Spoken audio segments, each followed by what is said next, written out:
ஒரு வழியா இங்கிலாந்து கிட்ட ஓடிஐ சீரீஸையும் தாரவாத்து கொடுத்தாச்சு. இதுல ஒண்ணே ஒண்ணு மகிழ்ச்சியான விஷயம் என்னன்னா டாப் 3 மட்டும்தான் அடிக்கிறாங்க. அது தலைவர் ரோஹித் சர்மாவும் அடிச்சாச்சு. டீட்டெயிலா பார்ப்போம். இது தேர்டு ஓடிஐயோட ரிவ்யூ தான்.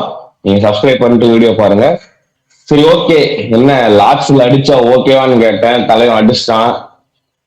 அருமையான இன்னிங்ஸ் ஆடிருக்கான். இல்ல அத கூட விடுங்க. ரோஹித் சர்மா அடிச்சத கடைசியா வரேன். கையில இருந்த மேட்ச் அழகா இந்த KL ராகுல், இஷான் கிஷன், அப்புறம் ஸ்ரேயாஸ் ஐயர் என்ன பண்ணாங்க இன்னைக்கு மேட்ச்ல. முழு மேட்ச் பார்த்தேன். இல்ல ப்ரோ, இது மேட்ச் வந்து பவுலிங் போடும்போதே முடிஞ்சிச்சு. 387 ரொம்ப அதிகம் 50 ஓவருக்கு. அதுவும் அந்த பிச் பேட்டிங் பிச் தான் ஒத்துக்கிறேன். ஆனா நீ இங்கிலாந்து பவுலிங்கோட கம்பேர் பண்ணணும்னா இது கொஞ்சம் அடிக்க முடியாத இலக்கு, கஷ்டப்பட்டு ஆனா அடிச்சிருக்கலாம். எப்படி சொல்லிருக்கலாம்னா இஷான் கிஷன் எனக்கு அந்த இடத்துலதான் அவர் கொஞ்சம் இது விட்டுட்டாருன்னு நினைக்கிறேன். அந்த இடத்துல இருந்து இவங்க ரோஹித்தும் விராட் கோலியும் என்ன பண்ணிட்டு இருந்தாங்களோ அதே மாதிரி கொஞ்சம் இவர் அடிக்க போகணும்னே அவுட் ஆயிட்டாரு. சிரேயஸ் வந்து என்ன 4th ரவுண்ட்ல இறக்கி விட்டா மட்டும்தான் அடிப்பேன், நீ என்ன ஒரு டவுன் கீழே இறக்கி விட்டாலும் என் இடத்தையும் இஷான் கிஷன் கொடுக்குறேன்ட்டு அந்த மாதிரி ஒரு கோவத்துல அவர் ஆட மாட்டார். Duck out. அதுக்கு மேல KL நம்ம சொல்ல தேவையில்ல, அவர் எப்பயுமே வந்து இவரு தானே, அது பேர் என்னது, மேனேஜ்மெண்ட் கோட்டா. அதனால அவர் அடிக்க தேவையில்ல. அவர் முக்கியமான மேட்சஸ் எப்படி அடிக்க மாட்டாரு, யாருமே டீம்ல அடிக்காதப்போ அவருக்கு வந்து அடிச்சிட்டு இருப்பாரு. பெருசா ஒன்னும் சொல்ல நம்மளுக்கு. நாமளும் பேட்டிங் பிச்சு நமக்கும் விக்கெட் உள்ள, நாமளுமே நல்லா ஆடணும். இப்ப என்னன்னா இந்த டெப்த் ஓவர்ஸ்ல நிறைய ரன்னு அடிக்க விட்டுட்டாங்க. அந்த பட்லர் வெறும் 14 பாலுக்கு 41 ரன் அடிச்சுட்டு போறாரு. அதெல்லாம் குன்னூர் பிரார் ஓவரு, அப்புறமேட்டு பிரசித் கிருஷ்ணா ஓவர், 3 ஓவர் மட்டுமே 60 ரன் பக்கம் அடிச்சாங்க. அதுலதான் மேட்ச் கைய விட்டு போச்சு. இப்ப நீங்க தோத்தது பாருங்க, 8 ஓவர் 100 ரன் இருந்துச்சு. ஸ்ரேயஸ் ஐயரும் விராட் கோலியும் ஆடிட்டு இருக்கும் போது இன்னைக்கு அந்த ஒரு ஓவர் போட்டான் நம்ம சாம்கரன், 65-80 போட்டுருந்தான் ஓவர். அந்த ஒரு ஓவர்ல அப்படியே வந்து மேட்ச் மாத்தி விட்டான் ப்ரோ. எனக்கு தெரிஞ்சு இந்த 8 ஓவர் 100 ரன்னுங்கிற கான்செப்ட்ல ரோஹித் சர்மா உள்ள வந்துக்கணும். ரோஹித் சர்மா அவுட் ஆகாம இருந்தா இந்த ஸ்கோர் இல்ல. ரோஹித் சர்மா அவுட் ஆனதுக்கு அப்புறம் அந்த 8 ஓவர் 100 கஷ்டம் அடிக்க மாட்டாங்க. விராட் கோலி அடைய முடியாது. இல்ல ரோஹித் சர்மா வந்து இன்ஜுரி வந்து எனக்கு என்ன தெரியும், நீ பிக் 100க்கு போயிருப்பாரு. கடைசியா பார்த்தா இன்ஜுரி ஆயிடுச்சு அவருக்கு. பாத்தீங்கன்னா ஆம்ஸ்ட்ரி காலை புடிச்சிட்டு ஓடவே இல்லை. அப்புறம் அது என்னது இன்ஜுரி இல்ல இன்ஜுரி இல்ல, இவருக்கு தான் KL ராகுல். இது சுப்மன் கில் தான் அந்த ஹாம்ஸ்ட்ரிங்னால ஆடவே முடியல. சூப்பரா ஆடிட்டு இருந்தார் சுப்மன் கில். ரோஹித் சர்மாக்கு இருந்தது, ஆனா அவ்வளவு பெருசா இல்ல. கரெக்டா அந்த இவரு போட்டாரு, ஜேக்கப் பெத்தல் பால் போட்டாரு, எக்ஸ்ட்ரா டர்ன் ஆயிடுச்சு, போல்ட் ஆயிட்டு வெளியே போயிட்டாரு. இன்ஜுரினா நல்லா பிளே நல்லா இல்ல நான் சொன்னா, இன்ஜுரின்னு ஒத்துக்கோ. அவரால் விராட் கோலி விராட் கோலி 2 ரன் புஷ் பண்ணா ரோஹித்தால ஓட முடியல, அந்த பக்கம் நின்றுட்டான். அதுக்கப்புறம் தான் ரோஹித் எல்லா பாலுமே சுத்த போனா, அதுல இருந்து ஒரு 6 ஒரு 4 வந்து அடுத்த பால் அடிக்க போனது காரணம் இன்ஜுரி. அவரால் ஓட முடியல. ஏன் அதை ஒத்துக்க மாட்டேங்கிற? 138 ரன். இப்போ எனக்கு வந்து அவர் என்னன்னா பரவாயில்ல ஓகேன்னு சொல்றேன், ஆனா அதை கூட ஒத்துக்க மாட்டேன். இன்ஜுரி கிடையாது, அது கால் உடஞ்சு நடக்க முடியல அவரால். ஓட 2வது ரன் விராட் கோலி அந்த டைம்ல புஷ் பண்றாரு, அவரை புஷ் பண்ண முடியல. அதை ஒத்துக்கோங்க. அதுக்கு போனாட்ட வாஷிங்டன் சுந்தருக்கு இன்ஜுரி நம்ம சொல்லாம முட்டோம். அது மாதிரியா வாஷிங்டன் சுந்தர் இன்ஜுரினே தெரியுது, அப்புறம் ஆட வைக்கிறாங்க. இல்ல ரோஹித் சர்மா வந்துட்டு ஒரு கிளாரிட்டி கிடைக்கணும் அப்படின்னு அந்த வேர்ல்டு கப் இருக்கமா இல்லையான்னு போன மேட்ச் வரைக்கும் அப்படி பெரிய இஷ்யூ ஆனதுக்கு அப்புறம் இல்ல நீ தான் ஆடுறன்னு ஒரு அஷூரன்ஸ் கொடுத்த வாட்டி அவருக்கு திரும்பி பழைய ரோஹித் நம்ம இன்னைக்கு பார்த்தோமா. இததான் சொன்னேன், இந்த அஷூரன்ஸ் தான் அவருக்கு தேவைப்பட்டுச்சு. அவரோட பழைய ஃபார்ம் வர்றது அது கிடைச்சது. இப்ப இவ்வளவு நாள் நம்ம சொல்லிட்டு இருந்த அந்த பாடி ஒத்துக்கல மீன்ஸ் பெரிய அண்டர் போயிருக்கலாம். நேற்று ரொம்ப நேரமா ஃபீல்டிங் பண்ணாரு, 50 ஓவர் ஃபீல்டிங் பண்ணிட்டு 38 ஓவர் வரைக்கும் பேட்டிங் பண்ணாரு. பெரிய விஷயம். இருந்தாலும் கொஞ்சம் அது சரி பண்ணிடுவாரு, அவரு இதுக்கு சரி பண்ணிடுவாரு. ஆனா மேட்ச் நேற்று ரொம்ப இதா கொடுத்துட்டோம். இல்ல ரோஹித் சர்மா பாக்கலாம், இப்ப பும்ரா நோ பால் போடும்போது எனக்கு நம்ம இன்ஜுரி ஆன மாதிரி தெரியுதுன்னு சொன்னல. அந்த மேட்ச் நீங்க பேனுன்னு சொல்லிட்டு வெளியே உட்கார வச்சாங்களே, இவங்கள ஒவ்வொரு பவுலரையும் ரெஸ்ட் பண்றது. சிராஜ் எல்லாம் முக்கியமா கொடுத்து போடுவான். சிராஜ் மாதிரி ஒரு பவுலர் எப்படி நீங்க விட்டுட்டு 1 டே சீரிஸ் போலாம்? ஆக மாட்டாரு. உங்களுக்கு சிராஜ் எப்ப இன்ஜுரி ஆகி பாத்திருக்கீங்க? பெரிய இன்ஜுரி ஆகி ஒரு 6 மாசம் 3 மாசம் ஆடாது. சிராஜுக்கு பெருசா இன்ஜுரியே இருக்காது, அவரை கூட ஆடலாம். அது இல்லாம ஒரு 100 பாராட்டு தூக்கிட்டு வரீங்க, விக்கெட்டே எடுக்கல. அதுதான் பென் டக்கட்டும் பெத்தலும் போட்டு இல்ல அடிச்சுட்டானுங்க ரெண்டு பேரும். நான் அப்பயே சொல்லியிருக்கேன், ஹர்ஷித் ராணாவும் குர்னூர் பிரகாரம் ஒண்ணு. ஹர்ஷித் ராணா விக்கெட் டேக்கிங் நாக்கு இருக்கு, இவருக்கு இருந்துச்சு. ஆனா ஒரு பவுலிங் பிச்சு பேட்டிங் பிச்சிலுமே ஹர்ஷித் ராணா விக்கெட் எடுப்பாரு. ஆனா இவர் பேட்டிங் பிச்சுல விக்கெட் எடுக்கல. நேற்று பார்த்தவே திருப்பி போட்டு அடி சாத்திட்டாங்க. அதே மாதிரி ஹர்ஷித் ராணா டெத் ஓவர்ல போடவே மாட்டாரு. நேற்று பவுலிங் இல்லைன்னு சொல்லி குர்னூர் பிரகார் கொடுத்தாங்க. சும்மா அதாவது ஸ்பின் இல்லாத பிச்செல்லாம் 3 ஸ்பின்னர் 2 ஸ்பின்னர் கொண்டு போனாங்க. நேத்து இவனுங்களுக்கு என்னாச்சுன்னே தெரியல. ஸ்பின் பிச்சில் வந்து அக்செப்ட் பட்டல் மட்டும் தான் ஸ்பின்னர்னு கொண்டு போயிட்டான் அவங்க. இல்ல இந்த சீரீஸ் தோற்றதுக்கு காரணம் குல்தீப் யாதவ் ஃபர்ஸ்ட் பிளேயிங் லெவன்ல ஆடாருன்னா. குல்தீப் மாதிரி 2 கொடுப்பாரு. 10 ஓவர் 100 ரன். இன்னைக்கு குன்னூர் பிரகாரமே 10 ஓவர் 90 ரன்னுக்கு மேல தானே கொடுத்துருக்கான். அப்படி குல்தீப் கொடுத்தாங்க. நேத்து மேட்ச் பாத்தீங்கன்னா தெரியும், அடில் ரஷீத் பால் அடிக்கவே முடியல. டேர்ன் ஆயிட்டே இருக்கு. வில்ஜாக் டேர்ன் ஆகுது. குல்தீப் ஆடி இருந்தீங்கன்னா நல்லா இருந்திருக்கும். வில்ஜாக் போற அதில் ஜேக்கப் பெத்தல் பால் அவுட் ஆனாரு. ரோஹித் அவுட் ஆன பால் எவ்வளவு டேர்ன் ஆச்சு. அன்எக்ஸ்பெக்டடா டேர்ன் ஆகி அவுட் ஆயிட்டு போனாரு. Virat Kohli 2-3 ball out ஆயிருந்துருக்கணும். ஸ்டெம்பிள் அடிக்கவே இல்லை. பாலுக்கு லோ கிக் பாச்சு, எகர வேண பால்.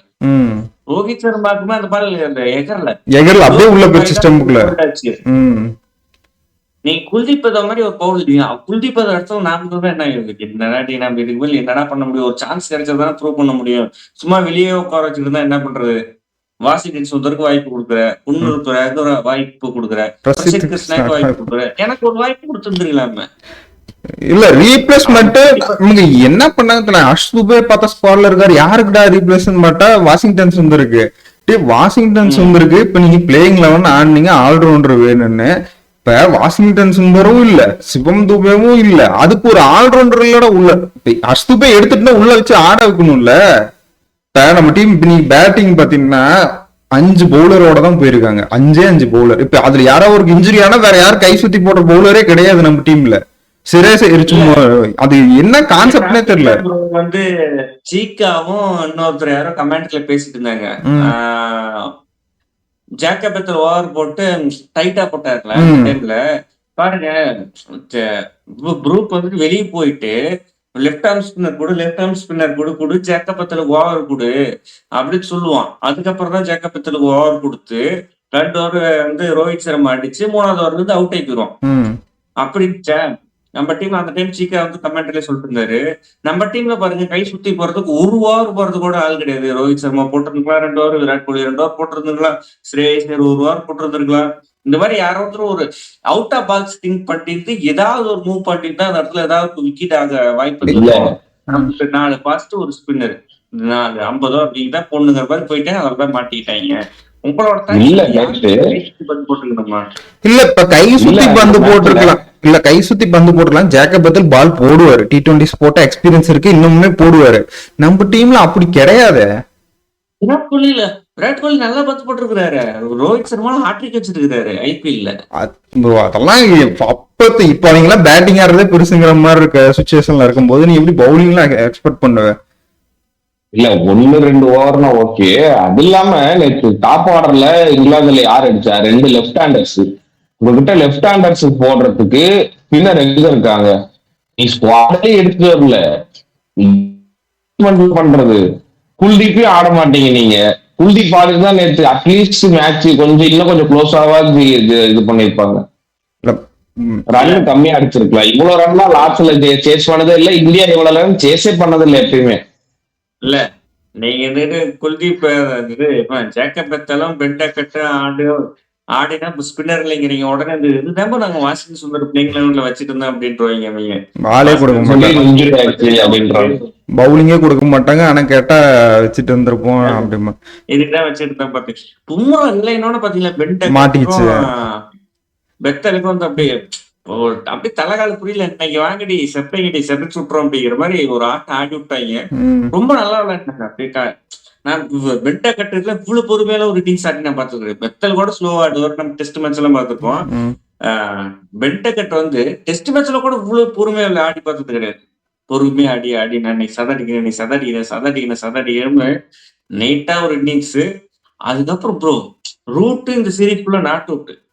நீங்க ரூட் அடிச்சிருன்னு மறக்கவே முடியாது. சீரிஸ் போன மேட்ச் வச்சுல ஒரு முக்கிய காரணம் சீரீஸ் அவுட் ஆஃப் கண்ட்ரோல். அந்த மேட்ச் போன மேட்ச் ஜெயிச்சது காரணமே ரூட் தான். இந்த மேட்ச் ஜெயிச்சது காரணம் அவுட் அண்ட் அவுட் பட்லர் மட்டும்தான். அத கடைசி நேரத்துல அந்த கடைசி 3 புடிச்சு குப்புன்னு குப்பினால மட்டும்தான் அந்த 40 ரன் எங்க இருந்து வந்துச்சு ப்ரோ? 12 பத்துல 40 ரன் வந்துருச்சு. இல்ல மேட்ச் பாத்துட்டு இருக்கப்ப தெரிஞ்சது, ஏன்னா 28 ஓவருக்கு நாட் அவுட்டா இருக்கானுங்க, என்னடா 150 தான் வந்திருக்கு அப்படின்னு நினைச்சேன். ஏன்னா இதுக்கு விக்கெட் ரன் அடிச்சிருந்தாவே பரவாயில்லன்னு பார்க்கும்போது 45 ஓவருக்கு 305 தான். என்னடா ஆடி இருக்கீங்க, இதுக்குடா நாட் அவுட் ஆடுனீங்க, இது பாலுக்கு பால் பேட்டிங் பிச்சுன்னு தெரியுது, தள்ளி வந்தா சரி சும்மா மேட்ச் நீ போச்சுன்னு நினைச்சேன். கடைசி 4 ஓவர்ல 60 ரன் அடிச்சிருக்கானுங்க T20 மோட்ல போய். அதுவும் பட்லர் தான். நம்ம டீம் பவுலிங் நம்ம என்ன சொல்றது, நீங்க ட்ரை பண்றீங்க ஓகே. இல்ல நீங்க இப்ப குர்னூர் பிராரு இவரு நான் தான் சொன்னேன், குர்னூர் பிரார் வந்து T20ல 10 ஓவருக்கு என்ன 97 கொடுத்துருக்காரு. ஏன்னா T20 மோடுக்கு போயிட்டாரு. விக்கெட் எடுத்ததுதான் பரவாயில்லையே. எனக்கு பயங்கரமா இது பண்ணோம். பிஆர் வேலை பண்ண ஆப்கானிஸ்தான் சீரிஸ். ஆப்கானிஸ்தான்ல பாஸ்ட் போட்டு ஆட மாட்டாங்க, 150 போட்டு ஆட மாட்டாங்க. அந்த டீமோட டெபியூட் ஆனது வந்து குன்னூர் பிராருக்கு ஒரு பிளஸ்ஸா போச்சு. இந்த சீரீஸ் பாருங்க அவுட் அண்ட் அவுட் ஃபெயிலியர் குன்னூர் பிராருக்கு. ஏன்னா இங்க இங்கிலாந்துல எல்லாருமே 150 ஆடுவாங்க, 150 பிளஸ் ஆடுவாங்க. நீட்டா ஆடுறாங்களா? ஆப்கானிஸ்தான்ல வந்து 150 போட்டோ பம்பிக்கிட்டு போய் பேட் விட்டு கீப்பிங் ஏச் ஆயிட்டு இருந்தாங்க. 2 வித்தியாசம் இருக்கு. நம்ம தப்பான இடத்துல நம்ம வந்து டெபு கொடுத்து சூப்பரா பவுலிங் போட்டோம்பா அப்படின்னு சொல்லிட்டு சந்தோஷப்பட்டோம்.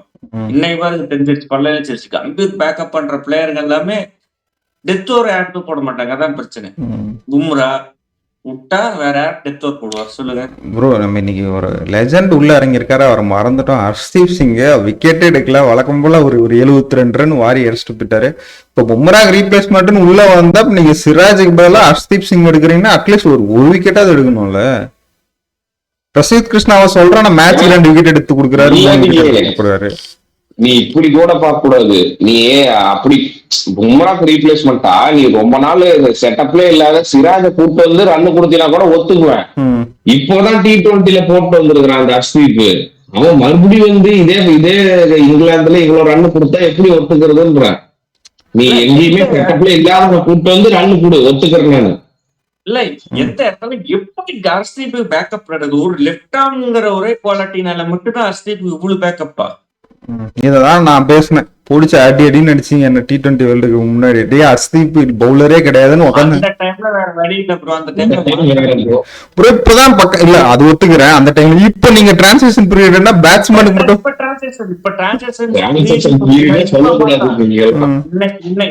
இன்னைக்கு நிலக்கல வந்து மாத்தலாம். முகேஷ் சௌத்ரி நல்லா ஐபிஎல் வந்து போட்டான் bro. Mukesh Chaudhary fast bowler தானே வேணும். ஐபிஎல் நல்லா பண்ணிருக்கான். உனக்கு மொசின் கானோட நல்ல பவுலர் ஒருத்தன் ஐபிஎல் கிடைச்சிருவானா? இல்ல இன்ஜுரி இல்லாம 10 ஓவர் போடணுமே. இன்னைக்கு அதுதானே ப்ரோ பிரச்சனையே. இன்னைக்கு இன்ஜுரின்னு கட்டிட்டு வருவீங்க ப்ரோ. வாஷிங் சுந்தருக்கு தொடர்ந்தாப்புல 10 மேட்ச் இன்ஜுரி ஆகாம என்னைக்கு ஆடிருக்கான்னு ஒரு லிஸ்ட் எடுக்கலாமா? பும்ரா 10 மேட்ச் இன்ஜுரி ஆகாம ஒரு லிஸ்ட் எடுக்கலாமா? பும்ரா வந்து அதை கமிச்சிருவாரு, ஒர்க் லோட் மேனேஜ்மெண்ட் சொல்லிட்டு ஒரு மேட்ச் லீவ் போட்டுருவாரு ப்ரோ. அதுக்கு வந்து கம்பீரோட ஒரு நோட் வச்சிருக்காரு ப்ரோ. அந்த நோட்ல அவரு பேர்லாம் இருக்கணும். அதுல வந்து வாஷிங்டன் சுந்தர், ஹர்ஷித் ராணா, குர்னூர் பிரார் அந்த மாதிரி பேர் தான் இருக்கு. என்ன பண்றது? இல்ல கம்பீர் வச்சிருக்க நோட் வந்து சௌரவ் துபே ப்ரோ. நம்ம பேசினா பேசிட்டே இருக்க, திரும்பி செலக்ஷன்ல தான் தப்பு. செலக்ஷன் எனக்கு என்ன தோணுதுன்னா ஒரு இது பரவச்சு, ஒரு கான்ட்ரவர்சியலான ஒரு இதே பரவச்சு. இப்ப இந்த சீரீஸ் தோத்ததுக்கு வந்து ரோஹித் சர்மா மேல பழி போட்டுறலாம் தான் ஒரு ரூமர் கொண்டு வந்தாங்களாம். இப்ப ரோஹித் சர்மா மேல இந்த மாதிரி ரூமர் போட்டோம்னா அவர் அடிக்காதனால தான் சீரீஸை தோத்துச்சு அப்படின்னு இந்த சீரீஸுக்கு சப்பக்கட்டு கட்டுறதுக்கு. சரி, இப்ப அவர் அடிச்சாலுமே இப்ப ரோஹித் சர்மா அப்ப செஞ்சுரி ஃபார்ம் கொண்டா இந்த சீரீஸை மறந்துடுவாங்க. எப்படியா இருந்தாலும் நமக்கு பிளஸ் தான், அதனால இந்த மாதிரி ஒரு ரூமரை கலைப்பிடுவோம் அப்படின்ட்டு அந்த மாதிரி ஒரு தியரி சொல்றாங்க. ரோஹித் சர்மா அடிக்கலன்னா இவர் ரோஹித் சர்மா நான் ஒன்னே ஒண்ணுதான், ஒரு பேட்டர்ன் தான். ரோஹித் சர்மா பாத்தீங்கன்னா இந்த ரிட்டையர்மெண்ட் நியூஸ் எல்லாம் வருது, ஃபர்ஸ்ட் என்ன பாக்குறேன்னா இந்த அபிஷேக் நாயர் இருக்காரு, அவரு தான் ரோஹித்துக்கு ரொம்ப க்ளோஸ். அவரு ஃபர்ஸ்ட் மறுக்கிறாரு, அவர் இல்ல 27 வேர்ல்டு கப் வரைக்கும் அப்படின்றாங்க. மறுபடியும் பிசிசிஐல இருந்தே ஒருத்தர் வந்து சொல்றாங்க. அதுக்கப்புறம் என்ன பண்றாங்கன்னா ரோஹித் வந்து ஃப்ரீயா விளையாடலாம் அப்படின்னு சொல்லிட்டு கம்பீர் சொன்னதா சொல்றாங்க. அதுக்கப்புறம் இன்னைக்கு ரோஹித்தோட இன்னிங்ஸ் பாத்தீங்கன்னா ஒரு ஃப்ரீ ஃப்ளோயிங்கா இருந்தது. இப்போ என்னன்னா புகையில்லாம அது இன்னும் நடந்திருக்கு, உள்ள வந்து தெரிஞ்சிருக்கு. இப்ப நீங்க ஆடின அது பெரிய கொஞ்சம் பூகாம்பரமா நீங்க சொன்னீங்க. விராட் கோலிக்கு இருக்க ஃபேன் தான் வந்து ரோஹித் சர்மா எடுக்கிற நியூஸ் பயங்கர எதிர்ப்பு, பயங்கர நான் எதிர்பார்க்கல ரோஹித் சர்மாவுக்கு இவ்வளவு இது பண்ணுவாங்க. சொன்னது நீங்க தப்பா புரிச்சுட்டீங்க. விராட் கோலி மேல கை வச்சா ட்விட்டர் உலகம் பத்திக்கிட்டே 4 பேர் சூசைட் பண்ணுவான். நான் வச்சுங்க ரோஹித் சர்மாவுக்கு அவ்வளவு டிஃபென்சிவான ஃபேன் ஃபாலோவிங் கிடையாது. ஆமா, ரோஹித் சர்மா ஆட்டா எனக்கு பிடிக்கும், தூக்கிட்டீங்களா எனக்கு மனசு கஷ்டமா இருக்குன்னு அப்படிங்கிற மாதிரி போயிடுவாங்க. யாரும் கெட்ட கெட்டவரில் வந்து பேச மாட்டாங்க. ஆனா நீங்க விராட் கோலி மேல கை வச்சீங்கன்னா நடக்கிறதே வேற. 2 வித்தியாசம் இருக்கு. இல்ல அதுதானே ட்ரை பண்ணாங்க இப்ப ரோஹித் சர்மா மேல கை வைக்கிறதுக்கு. அதுக்கும் அவர் புவர் பர்ஃபார்மன்ஸ், அவர் மேல ப்ரெஷர் போட்டாங்க. இந்த மாதிரி வேர்ல்டு கப்ல நீங்க இல்ல ஆடலினாங்க மாதிரி ப்ரெஷர் போடவும். இப்ப கடைசியா அவர் சோசியல் மீடியால 2 நாள்ல நடந்தது தானே அவருக்கு. இப்ப நீங்க அப்ப 2027 வரை நீங்க இருக்கேன்னு ஒரு அஷூரன்ஸ் வந்தாட்டி வரட்டு 2 வருது. அது இல்லாம இன்னைக்கு ரோஹித் 100 அடிச்சதுக்கு அப்புறம் விராட் கோலியோட ரியாக்ஷனுமே கொஞ்சம் எனக்கு அதுவுமே கொஞ்சம் சஸ்பீஷியா இருந்தது. காதுல ஏதோ நம்ம 2027 வேர்ல்டு கப் போறோம்டா ஏதோ கெட்ட சொன்ன மாதிரி எனக்கு தோணுச்சு. அந்த செலிப்ரேஷன் பார்த்தாவே தெரியுது. 2 பேரும் வெளியே போய் மட்டும் என்ன பண்ண போறீங்க? கம்பீர் ஒரு டீம் செலக்ட் பண்ணுவாரு, நீங்க 2 பேரும் ஆடி மட்டும் ஜெயிக்க முடியாது. சவுத் ஆப்பிரிக்கால அவர் வந்து வாஷிங்டன் சுந்தரியும் இன்னும் 2 நல்ல பிளேயர்ஸ். இல்ல இன்னைக்கு என்ன ஆச்சு? இன்னைக்கு எக்ஸாம்பிளுக்கு இந்த மேட்ச் என்னாச்சு? டாப் 3 அடிச்சாங்க, அது கீழே யார் அடிச்சா? இவங்களும் டாட் பால் அதிகம் ஆடி. எனக்கு பட்லர் இன்னிங்ஸ் பார்த்தோம்னா ப்ரோ தோணுச்சு. போன இதுல வந்து இவன் தினேஷ் நீ தான் சொல்லியிருந்த ஹர்திக் பாண்டியாவும் ஆனும் நிதிஷ்குமார் ரெட்டி ஆனும். எனக்கு இப்போது தோணுது, ஏன்னா பட்லர் அடிச்சு அடிக்கி நம்ம டீம்ல யாரா பினிஷர்னு பாத்துட்டுனா அக்ஷர் பட்டேல். அவனுக்கு பேட்டிங்கே தர மாட்டேங்கிறீங்க. இப்ப அந்த மாதிரி அன்னைக்கே சொன்னேன், அந்த ஒரு 50 வச்சுட்டு நீ கட்டிட்டு அழுந்தீங்கன்னா சவுத் ஆப்பிரிக்கால அழிஞ்சு போயிருவீங்க. நான் இன்னைக்கே சொல்றேன், வாஷிங்டன் சுந்தர் அக்ஷர் பட்டேல் அன்னைக்கு அடிச்சிட்டான்னு சொல்லிட்டு அதை வச்சுட்டு எழுந்தீங்கன்னா யாராலும் திருத்த முடியாது. இல்ல இப்ப நான் என்ன பாக்குறேன்னா, நமக்கு ஸ்பின்னிங் ஆல்ரவுண்டே தேவை. சொன்ன மாதிரி நிதிஷ்குமார் ரெட்டி, ஹர்திக் பாண்டியா ஒரு அதிரடி பேட்ஸ்மேன் உள்ள கொடுத்துட்டா இந்த 10 ஓவருக்கு 80ங்கிறது அவங்களுக்கு கொஞ்சம் ஒரு, ஏன்னா ஹிட்டர் தானே அவங்க அந்த மாதிரி ஆடுறோம். இன்னுமே பாத்துட்டீங்கன்னா நீ இந்த பொசிஷன்ல இருந்து இப்ப இந்த இடத்துல நிதிஷ்குமார் ரெட்டியும் ஹர்திக் பாண்டியாவும் இறங்கி இருந்தா கொஞ்சம் யோசிச்சு பாரு. கீழே கேஎல விட்டுருங்க. வேணாம் நீ கேஎல் வந்து கேஎல் ஆடுறமா இருந்தா அங்க ஆடக்கூடாது ப்ரோ. கேஎல் தோனி கிடையாது 7ஆம் நம்பர்ல ஆடி ஜெயிக்கிறது. எனக்கு வந்து ஸ்ரேயஸ் ஐயருமே வேணும். ஸ்ரேயஸ் ஐயரை நீங்க சவுத் ஆப்பிரிக்கா கூட்டு போறது ஒரு பிரோஜனம் பாயிண்ட் கிடையாது, வேஸ்ட். 4 மேட்ச்ல 1 அடிப்பாரு. ஒரு மேட்ச் நம்பிக்கையா கிட்ட 2 ஸ்பின்னர் நல்ல ஸ்பின்னர் இருப்பான், புடிச்சிட்டு 48 பதில் 100 ரன் அடிச்சுட்டு நம்ம பிளேயர் கை தட்டுறதுக்கெல்லாம் கரெக்ட் எடுக்கணும். வேர்ல்டு கப்புக்குலாம் கரெக்டா ஆஸ்திரேலியாவோடய சவுத் ஆப்பிரிக்காவோடய அடிக்கணும். பாருங்க, ரோஹித் சர்மா, விராட் கோலி, சுமக்கில் ஓப்பனிங்க 4வது இடத்துல கேஎல் ராகுல் ஆடி இருக்கேன். 5வது இடத்துல ஏதாவது ஒரு பிளேயரை எடுத்துட்டு 6வது இடத்துல வந்து வாஷிங்டன் சுந்தர் கூட வச்சுங்க. 5வது இடத்துல அவன் வந்து கீழே இறக்கி விட்டா பெஸ்ட். வாஷிங்டன் சுந்தர் வச்சுட்டு 6வது நிதிஷையும் 7வது அட்டிக்கு வச்சுக்கிட்டு அதுக்கப்புறம் வருணையும் குல்தீப்பையும் வச்சுட்டு 4 ஃபாஸ்ட் 3 ஃபாஸ்ட் ஆடி இருந்தேன். இது பாக்குறது பேட்டிங் லைன் அப் வாஷிங்டன் நடுவில் வந்து அடிக்கலாம் கூட ரொட்டேட் பண்ணி கொடுத்துட்டு ஆடுணும். நான் ஸ்ரேயஸ் ஐயர் மேல நான் சவுத் ஆப்பிரிக்கால போய் ஆட மாட்டேன்னு நினைக்கிறேன். எழுதி கையெழுத்து போட்டுக்கிறேன், வாய்ப்பே. அதே மாதிரி நேற்று இஷான் கிஷன் இறங்கின இடத்துல கேஎல் ராகுல் இறங்குவாருன்னு எதிர்பார்த்தேன். கேஎல் ராகுல் தோனி கிடையாது, 7ஆம் நம்பர்ல வந்து பினிஷ் பண்ணி கொடுக்க கொஞ்சம் மேல கொடுத்துருந்தீங்கன்னா அவருக்கு கொஞ்சம் டைம் எடுத்து ஆடுவாரு, உடனே அடிச்சிருக்கவே வாய்ப்பு இருக்கு. ஆனா இஷான் கிஷனும் வந்து ஸ்ட்ரகிள் பண்ணிட்டே இருந்தாரு நேற்று. பிராங்கா சொல்லணும், கேஎல் ராகுல் 2 4 அடிச்சான். அந்த 2 4மே நல்லா பேட்ஸ் பட்டு போச்சு. ஒரு பால் நல்லா எப்படி உள்ள தெரியல, ஆக்சுவல் கோல்ட் ஆகிட்டான். அதுக்கப்புறம் மேட்சே பார்க்கல கேஎல் ராகுல். இல்ல மேட்ச் வந்து இந்த மாத்துலவே இந்த சாம் கரன் தான் நினைக்கிறேன். சாம் கரன் பதிலா ஸ்லோ கரன் வச்சுக்கலாம். தூக்கி போடுறான், 76 போடுறான். அடில் ரசித்து 86 அந்த மாதிரி போட்டுருக்கான். அந்த சாம் கரன் ஸ்லோவா 76 80 அந்த மாதிரி போட்டு. இல்ல அதுதான் அவரு போடுற ஃபர்ஸ்ட் 130. சரி, அதை விட ஸ்லோ பால் போட்டா 110 போடுவாங்க எல்லாம். அதுதான் வேரியேஷன் சொல்லுவாங்க. இவன் என்னன்னா உருட்டி விடுறான், இன்னொரு மாதிரி போடுறான். அது ஓடியாந்து ஸ்டார்டிங்ல வந்து அது அடிக்கவே முடியல. ஸ்டார்டிங்ல ரோஹித் சர்மா எல்லாம் ஆடும்போது கொஞ்சம் கஷ்டப்பட்டு இறங்கி வந்தோம். அந்த மாதிரி சிங்கிள் வச்சு 2 வச்சு எல்லாம் ஏதோ ஒரு 1-2 4 அடிச்சு ஆடிட்டு இருந்தாங்க.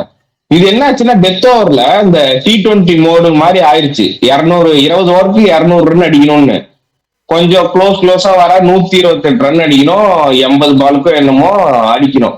அப்ப என்ன ஆச்சுன்னா இவங்க கொஞ்சம் சுத்த போய் இந்த சாம் கரனுக்கு மாட்டிட்டாங்க. அந்த ஸ்லோல மாட்டி கிரவுண்டு பெருசு நேத்து லார்ட்ஸ்ல. இல்ல இப்ப எனக்கு என்ன ஒண்ணு தோணுதுன்னா, நீ இப்ப ஒரு டீம் சொன்ன ரோஹித், கில்லு, விராட் கோலி, எனக்கு கில்ல ஆட வரன்னு தெரியல. வேர்ல்டு கப் மேட்ச் இன்ஜுரியா வர்றாரு. நான் சொல்றேன்ல, இல்ல எனக்கு நான் அப்பயே சொன்னல, எனக்கு விராட் கோலிட்ட வந்து கேப்டன்சி கொடுக்க போறாருன்னு அப்பயே சொன்னல. எனக்கு இது நடக்க போதும். விராட் கோலி கொடுப்பாங்க புரியுதா ப்ரோ? எனக்கு கான்ஸ்பிரன்சி பேசல. இப்ப கில் வந்து ஆடிடுவாரு, எனக்கு தெரிஞ்சு வேர்ல்டுக்கு பக்கம் வரையும் ஆடிடுவாரு. அதுக்கப்புறம் பெரிய இவர் புஷ் பண்ண போறாரு, பெரிய இன்ஜுரி ஆயிடுவாரு. ப்ரூஃப் பண்ணணும் ரன் வராம இருக்கும்போது புஷ் பண்ணுவாரு. மேட்ச் இன்ஜுரி ஆகிறாரு. ஒரு செஞ்சுரி அடிக்க முடியல அவரால். நல்லா போடுது பேட்ல அவருக்கு. எனக்கு போன மேட்சே இன்ஜுரினாலதான் அவர் வேகமா ஆடினாருன்னு நினைக்கிறேன். நம்மளால எப்படியும் அடிக்க முடியாது. எனக்கு என்னமோ அது கில்ல பார்த்தா மட்டும் தோணிக்கிட்டே இருக்கு. இப்ப நான் கில்ல இருக்கும்போது நான் நினைச்சேன், கில்ல இருக்கும்போது கண்டிப்பா வாய்ப்பு இல்ல கேப்டன்சி மாறுறதுக்கு. அப்படிங்கும் போது அவருக்கு இன்ஜுரி பெரிய கழுத்து வலின்னு போய் ஒரு 2 சீரீஸ் உட்கார்ந்தவர், மறக்க கூடாது. எனக்கு என்னமோ அந்த இன்ஜுரி பெருசாக போது, கேப்டன்சி மாற போது, எனக்கு விராட் கோலி திருப்பி கொடுக்க போறான்னு தோணுது. இல்ல நீ சொன்ன தியரி இருக்குல்ல, இப்ப எனக்கு நீ சொன்னது இப்ப சிரேஸ் ஐயரே எடுக்க மாட்டாங்கும் போது winning captain Rohit Sharma bro. சொல்லுவாங்க ரோஹித் வாங்க மாட்டார். ரோஹித் வாங்க மாட்டாரு ப்ரோ. அவரு வந்து இப்ப நான் இப்பதான் பேட்டிங்ல வந்திருக்கேன், எனக்கு வேண்டாம், எனக்கு சீனியர் பிளேயர்ட்ட தான் போவாங்க விராட் கோலின்னு எனக்கு என்னமோ தோணுது. நான் தான் சொன்னேன், இந்த தியரி எனக்கு அப்பத்துட்டு தோணுட்டு இருக்குன்னு சொன்னல. எனக்கு என்னமோ தோணுது, இப்பயுமே தோணுது. இல்ல நீங்க சொல்றது ஸ்ரேயஸ் நமக்கு தான் பிடிக்கல, கம்பீர்லாம் ரொம்ப பிடிச்சிருக்கு. அதனாலதான் வைஸ் கேப்டன் 20 கேப்டன் ப்ரோ. அவருமே சொல்ல போனா இன்ஜுரி ப்ரோன் தான் ப்ரோ. டக்குன்னு இங்கன்னு படுத்துவார் ப்ரோ. எது வேணா நடக்கலாம். நிறைய சேஞ்சஸ் இருக்கும் ஸ்குவாட்ல. வேர்ல்டு கப் இன்னும் டைம் இருக்கு, நிறைய சேஞ்சஸ் இருக்கும் ஸ்குவாட்ல. கடைசியா இன்னொன்னு, திடீர்னு அக்சர் பட்டேலுக்கு அப்படி பேட்டிங் சுத்தமா அவுட் ஆஃப் ஃபார்ம் ஆயிட்டாரு ப்ரோ. அவரை வச்சு நீங்க காமெடி பண்ணுவீங்க, அவர் தேவைங்கிறப்ப மிடில் 1 டவுன்லாம் இறக்கி விட்டாங்க, ரன் அடிக்கிறப்பெல்லாம் பண்ணுவீங்க. இப்ப வந்து அவரு 8th பேட்ஸ்மேனா இறக்கி விட்டா எப்படி ப்ரோ அடிப்பாரு? அது என்ன 4 ஓவருக்கு 60 ரன் 70 ரன் அடிக்கணும்னா அவன் தோனியா என்ன? அவன் தோனியா, ஹர்திக் பாண்டியாவா? அவர்லாம் அப்படி அடிக்க மாட்டாரு. நான் போன வீடியோல சொல்லியிருந்தேன், கம்பீர் வந்து எல்லா பிளேயரும் பவுலிங் போடணும், எங்க இறக்கி விட்டாலும் அடிக்கணும்னு எதிர்பார்க்கறான்னு சொல்லியிருந்தேன். எல்லா பிளேயரும் அவ்வளவு எக்ஸ்ட்ரானரே இருக்க மாட்டாங்க. இப்ப அவனுக்கு அந்த இடம்னா அந்த இடத்துல மட்டும்தான் அடிப்பான். ஒரு பிளேயர் இப்ப 4வது இடத்துல ஆடி ஒரு 10 பால் 20 பால் எடுத்துட்டு அதுக்கப்புறம் ஆக்சிலரேட் பண்றான்னா அப்படிதான் அடிக்க முடியும் பிளேயரால.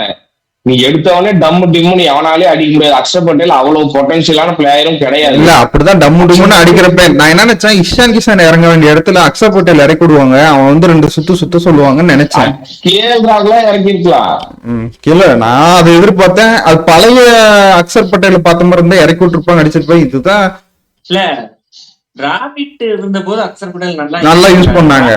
அப்புறம் கம்பீர் வந்ததுக்கு அப்புறம் கம்பீருமே சாம்பியன்ஸ் ட்ரோஃபில நல்லா யூஸ் பண்ணாரு. அந்த சாம்பியன்ஸ் ட்ரோஃபி என்ன முடிஞ்சிச்சோ அதுக்கப்புறம் சப்ஸ்டிட்யூட்ல வைஸ் கேப்டன் கொடுத்து இல்ல வைஸ் கேப்டன் கொடுத்து சப்ஸ்டிட்யூட்ல உட்கார வச்சாங்க பிரில்லியண்டா அக்சர் பட்டேல். இல்ல கம்பீர் அதான் நீங்க சொல்றத ரோஹித் சர்மா இப்ப கேப்டனா இருந்தாரு.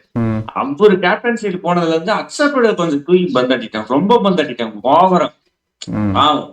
நடுவுல சீரீஸ்லாம் உட்கார வச்சாங்களா என்ன? நடுவுல சீரீஸ் 2 மேட்ச், ஒரு மேட்ச் உட்கார வச்சு அடி வாங்கி மறுபடியும் வந்து வைஸ் கேப்டன் கொடுத்து ஒன் டே கிடையாது T20 நினைக்கிறேன். வைஸ் கேப்டன் கொடுத்து சப்ஸ்டிட்யூட்ல உட்கார வச்சுட்டாங்க. அடி வாங்கினாங்க ஒரு மேட்ச் இல்ல இதுலயே அடி ஒரு மேட்ச் தோத்தாங்கல்ல. சரி ஓகே, இந்த தோல்விக்கு பொறுப்பு யாருன்னு போடலான்னு இருக்கீங்க?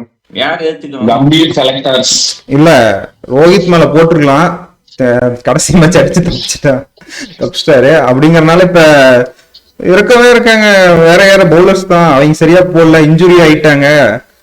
வாஷிங்டன் சுந்தர், பூமரா எல்லாம் வரிசையா இன்ஜுரி. ஒன்னும் பண்ண முடியாது. டெஸ்ட் பண்ணுவோம். இந்த தோல்விக்கான முழுக்க முழுக்க காரணமே செலக்டர்ஸும் கம்பீரும் தான் ப்ரோ. செலக்ட் நம்ம தான் சொல்றோம் கொண்டு போகணும். ஆல்ரவுண்டர் சிவம் தூபே தூக்கிட்டு, ஏன்னா T20 எல்லாம் இருக்கலாமா வேண்டாமா யோசிச்சிருக்க டைம்ல ஒன் டேல கொடுத்து ஆட வைக்கிறோம்னா உனக்கு எவ்வளவு திமிரு இருக்கும். நாங்க என்ன வேணா எது வேணா பண்ணுவோம் அப்படின்ட்டு தானே. ஏதோ 2 ஓவர் 2 மேட்சை ஏமாத்தி போட்டுட்டு இருந்தான். கரெக்டா இந்த மேட்ச் தூக்கி உட்கார வச்சிட்டீங்க, அவ்வளவுதான். ஒன் டே கேரியர் முடிஞ்சது அவருக்கு. இப்ப நம்ம சொல்றோம் கேரியர் அவருக்கு. அதுதான் பிளைட் டிக்கெட் மிச்சம் பண்ணாங்க. இங்கிலாந்துல இருந்து யார் ஒன் டே கோசரம் எடுத்துட்டு போறான்னு பிளைட் டிக்கெட் மிச்சம் பண்றதுக்கு ரீப்ளேஸ்மெண்டா கொண்டு வந்தாங்க. நிதிஷ்குமாருக்கு ரெட்டிக்கு பேல தானே வந்தாரு. சும்மா மென்டல் ப்ரோ இவனுங்க. நீங்க ஒரே ஒரு எக்ஸாம்பிள் தான், லெக் ஸ்பின்னர் அடில் ரஷீத் நல்லா போட்டாரு. வாங்கிட்ட லெக் ஸ்பின்னர் இருக்கா இல்லையா, ஏன் ஆடல? ரவி கிருஷ்ணா இருக்கால, குல்தீப் ப்ரோ ரவி கிருஷ்ணா இல்லையா? ரவி கிருஷ்ணா லெக் ஸ்பின்னரே கிடையாது ப்ரோ, அமைதியா ப்ரோ. இது இவனுக்கு ரீப்ளேஸ்மெண்ட் பாரு. ரவி கிருஷ்ணா ரீப்ளேஸ்மெண்ட் டே அவனே குல்தீப் அதெல்லாம் யாரா நீங்க? ரவி கிருஷ்ணா இந்த காலத்துல ஒன் டே இல்ல டவுட் இல்ல. T20ல நல்ல பெர்ஃபார்மன்ஸ் பண்ணியிருந்தாருன்னா ஓகே, அதே பெர்ஃபார்மன்ஸோட இங்கிலாந்துல போலாம். அவன் T20ல 2 நோபால் போட்டு மேட்ச் தோக்கடிச்சிட்டான், அவனை சப்ஸ்டியூட்ல உட்கார வச்சு அவனை கூப்பிட்டு வந்து நீ ஒன் டேக்கு ரீப்ளேஸ்மெண்ட் எடுக்கிறனா எனக்கு தெரிஞ்சு எனக்கு டிக்கெட் செலவு மீதி பண்றதுக்கு அது மட்டும். நீங்க வந்து அப்படி டிக்கெட் செலவு இல்ல வந்து ஒரு நாள்ல வந்து சீக்கிரமா வந்து ஜாயின் பண்ண முடியாது பார்த்தா, நேற்று இந்தியா கிரிக்கெட் டீமே அங்க கிளாஸ்ல தான் இருக்கு. எப்படி வந்தானுங்க, எங்க வந்தானுங்கன்னு தெரியல. ரிஷப் பண்ட் வந்திருக்கா, தோனி வந்திருக்கா, யுவராஜ் சிங் எல்லாரும் அங்கதான் இருக்கிறாங்க நேற்று. ஏன்னா அதுக்கு ஒரு நாள்ல வந்து எவனும் வர முடியாது. அவங்களுக்கு என்ன மைண்ட் செட்னே தெரியல இவனுங்க. இல்ல மத்தவங்களாம் கூட ஜெயிக்கணும், இந்தியா ஜெயிக்கணும்னு பாக்கணும் இருப்பேன். ரிஷப் பண்ட் மட்டும் எப்பா என் கண்ணில் புள்ளி வச்சு என்னடா உட்கார வச்சீங்க. கேஎல் ஆடி இருக்கணும், அங்க வந்து தோத்துட்டீங்களா அப்படின்னு சொல்லிட்டு சந்தோஷப்பட்டிருப்போம். உள்ள வரதுங்க அடிக்கிறீங்க. ஐபிஎல் இருக்கு, ஐபிஎல் பார்த்துட்டு அதுக்கப்புறம் உள்ள வர வாய்ப்பு இருக்கு. ஐபிஎல் டிசைட் பண்ணும், பெருசா இருக்கும் இந்த ஐபிஎல். இந்த ஐபிஎல் ஏன்னா இப்ப ஐபிஎல் பார்த்து தான் ஒன் டே எடுக்கிறாங்க, டெஸ்ட் டீமுக்குள்ள எடுக்கிறாங்க பட்சத்துல ஐபிஎல்ல ஒரு வேலை நல்லா பெர்ஃபார்ம் பண்ண அந்த பினிஷர் ரோல் அவர் நல்லா பண்ணாருன்னு வாய்ப்பு இருக்கு. இப்ப கேஎல் ராகுல் இருக்க பிளேஸுக்கு இப்ப என்ன பண்ணணும், கேஎல் ராகுலுமே இருக்கணும். இஷான் கிஷன் பிளேஸ்ல சொன்ன மாதிரி நீ 4th ரன் உள்ள இறக்கிட்டு ரிஷப் பண்ணான்னா நல்ல டீமா இருக்கும். முதல்ல நம்ம டீம் 3 ஆல்ரவுண்டர் 2 ஆல்ரவுண்டர் ஆட வைங்க. ஐயோ ரொம்ப பாவமா இருக்கு நம்ம டீமா இது அப்படின்னு. சரி ஓகே, பேசுறதுலாம் ஓரளவு பேசிட்டோம். திரும்பி அடுத்தது ரொம்ப நாள்லாம் இல்ல, இன்னும் கொஞ்ச நாள் தான் ஜிம்பாவே சீரிஸ் ஆரம்பிக்க போகுது. இப்பதான் 2 சீரிஸ் கொடுங்க. அதுக்கு முன்னாடி ஓடியே இது விளையாட்டுருக்கு, செப்டம்பர்ல தான் ஓடியா விடுங்க. அது செப்டம்பர் 27 ப்ரோ, 1.5 மாசம் இருக்குது நடுவுல. பங்களாதேஷ் கூட ஏதோ ஒரு சீரிஸ் கால் பண்ணி T20 மட்டுமா அர்ஜென்ட்டா ஒண்ணு போட்டாங்க. இல்ல ஆமா, இடையில ஏதோ கேப் இருக்கு, ஏதோ ஒரு கேப் 8 நாள் கேப் இருக்குன்ட்டு. அப்படின்னா T20 மட்டும் தான் இருக்கும்னு நினைக்கிறேன். அது வந்து டக்குன்னு பங்களாதேஷ் கூட ஒரு நாம் அங்க போறோம். பங்களாதேஷ் ஜெயிச்சிரும், பங்களாதேஷ் அருமையா ஜெயிச்சிரும். அந்த சீரிஸ் கவலைப்படாது. சிரஸ் இருக்கு, எம்மகண்டம்னா எம்மகண்டம். நீ கேப்டன் விட்டு நாமளே துரத்துற மாதிரி இவரு மட்டும் இங்கிலாந்துல ஆடணுமா? ஒரு இந்திய சீரிஸ் கிடையாது. இப்ப ஜிம்பாவே போவோம், அடுத்து பங்களாதேஷ் போவோம். எல்லாம் ஒரு மேட்ச் கூட இந்தியாவில் நடக்காத இருக்கு. பாவம் அவரு என்ன பண்ண போறாருன்னே தெரியல. புவர் ரெக்கார்டு நாமளே அடிச்சு துரத்து போறோம்னு நினைக்கிறேன். சரி பாப்போம்.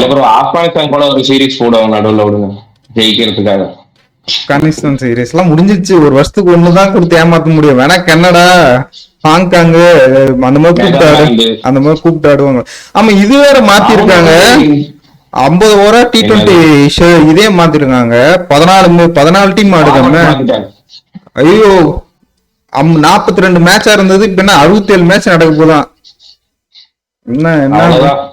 என்ன கணக்குன்னே தெரியல. பார்த்தா அது சிம்பிளிஃபை பண்ணி நிறைய சொல்லியிருந்தாங்க. ஃபர்ஸ்ட் 14 டீம்ல அந்த கடைசியா இருக்க 3 டீம் வந்து ஆடி அந்த 2 டீமுக்குள்ள வர மாதிரி நான் அதை பத்தி தனியா பேசுவோம்.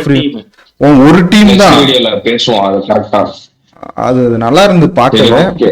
சரி ஓகே, இந்த வீடியோ இந்த டைம் கொஞ்சம் கஷ்டமாவும் பிக்காவும் இருக்க போகுது வேர்ல்டு அப்போ கப். எனக்கு தெரிஞ்சு இந்த ஷெட்யூல் கரெக்டா இருக்கும். இப்ப இந்தியா டீம் மாதிரி நம்ம சொன்னோம்ல, இங்க ஏன்னா இங்க இருந்து கரெக்டா மேல ரோட் மேப் கொண்டு போய் ஃபைனல்ல விடுவாங்க, அந்த மாதிரிலாம் இல்ல. இது ஆடிக்கிட்டே இருக்கணும், எல்லா டீமும் கூட ஆடணுங்கிற பட்சத்துல இது நல்லா இருக்க போகுது.